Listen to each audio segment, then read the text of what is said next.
মানুষ খারাপ হয় কখন জানেন? যখন তার ফ্যামিলির কাছ থেকে সে অবহেলা পায়। আর আরেকটা খারাপ হওয়ার কারণ আছে যে যখন সে ভালোবাসা অতিরিক্ত পেয়ে যায়, সেজন্য কাউকে বেশি ভালোবাসতেও নেই, মাত্রা ছাড়া কাউকে এতটা অবহেলা করতেও নেই। ভালোবাসুন, যাই যেরকম প্রাপ্য তাকে অতটুকুই প্রাপ্য সম্মান দেন, তাকে অতটুকুই ভালোবাসা দেন, তাকে অতটুকুই অবহেলা করুন। কিন্তু আপনি পরিমাণ থেকে যদি বেশি করেন তাহলে সে অবশ্যই হয় খারাপ হবে, না খারাপ পথে চলে যাবে। সেজন্য মানুষকে ভালোবাসতে হলে লিমিটের ভিতরে ভালোবাসতে হবে। মানুষকে অবহেলা করতে নেই, তাকে ভালোবাসা দিয়ে, একটা মানুষ যদি খারাপ থাকে তাকে ভালোবাসা দিয়ে তাকে ভালো রাস্তায় আনার চেষ্টা করুন। আর সে যদি আপনার কাছে ভালোবাসা চায়, যদি আপনি তার ভালোবাসা না দেন, তাহলে তো সে অবশ্যই খারাপ পথে যাবে, তাই না?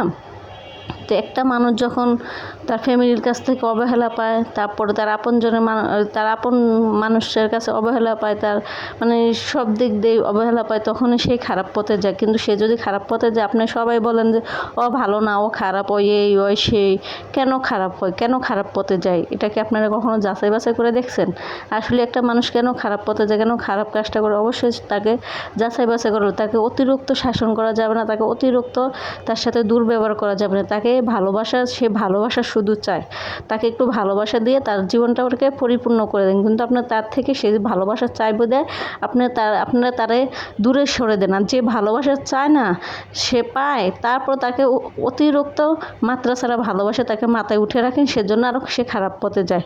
তখন আপনারা কখনোই ভাবেন না যে ও তো এরকম পাওয়ার যোগ্য না, তারপরে এতটুকু ভালোবাসা দিচ্ছি তার জন্য সে খারাপ পথে চলে আসে। যে ভালোবাসা চায় ভালো পথে চলতে, তাকে আমরা ভালো হতে দেই না কেন ভাই? এই সমাজে এরকমটা কেন চলে? যে ভালো হতে চায় তাকে ভালো হতে দেন, আর যে ভালোবাসা বেশি মাত্রা ছাড়া পায় তাকে একটু কমিয়ে দেন। আর যে খারাপ পথে যায়, যে খারাপ, তাকে অবহেলা করেন, তাকে একটু ভালোবাসা দেন, তাহলে তো সব কিছু পরিমাণ মতো হয়, তাই না? তাই আপনাদের কিছু মানুষ ফ্যামিলির কারণে খারাপ পথে যায়, আবার কিছু মানুষ ফ্যামিলির কারণে খারাপ পথ থেকে ভালো পথে আসে। তা আপনি যদি একটা অন্যায় করেন, বলে কি ওর ছোটোবেলা থেকে এরকম, কিন্তু আপনি কখনো কি তারে বুঝতে চেষ্টা করছেন ও কী চায়, ও কী করতে চায়, কী বলতে চায়? কখনোই তার মনের কথা শুনতে চান না, তার কোনো প্রাধান্য দেন না। সে যে একটা মানুষ, সে যে আপনাদের ফ্যামিলির একটা অংশ, তাকে কখনো আপনারা গুরুত্বই মনে করেন না। মানুষ সবাই রক্ত করা মানুষ, আল্লাহ সবাইকে সৃষ্টি করছে।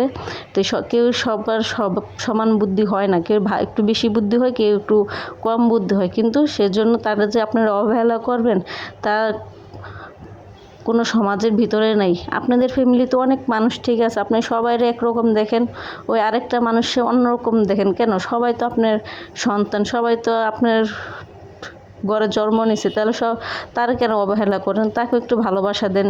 সে ভালোবাসার কারণে আপনাদের কাছ থেকে কত দূরে চলে গেছে, তারপরও সে আপনাদের কাছে কোনো সময় ভালো হতে পারলো না। তো আজকের ভিডিওটা এই পর্যন্তই। আল্লাহ হাফেজ।